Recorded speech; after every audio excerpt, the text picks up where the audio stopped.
Hi, my name is Wesley Broulik. I live in New York City. I'm an actor and a playwright and an artistic director of a off-Broadway company in New York.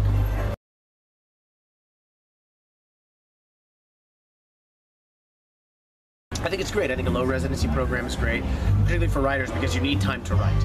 So if you're always in class, that sometimes can be an obstacle when you're working and having a life.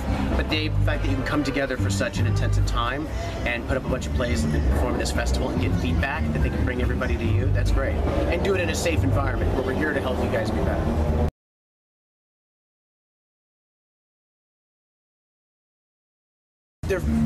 They vary wildly. They come from a lot of different places.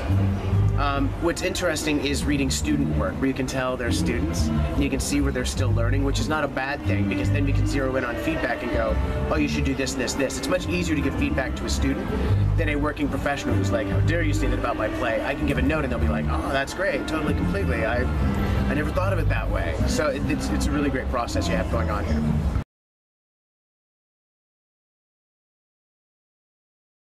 I look at the playwright's voice. I think that's the most important.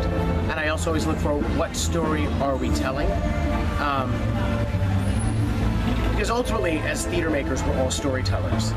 And so my stance is, I can think a play is really cool, but I have to always take a step back and go, are we telling a good story? Are we telling a story? Are things happening? Is there a forward momentum to it?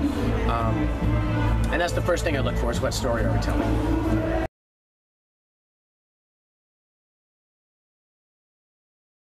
Two things.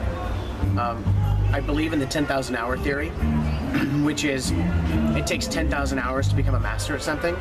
And so you have to write 9,999 bad plays to write the one really good play. So don't be afraid to write bad plays. You're going to write bad plays. You need to write them.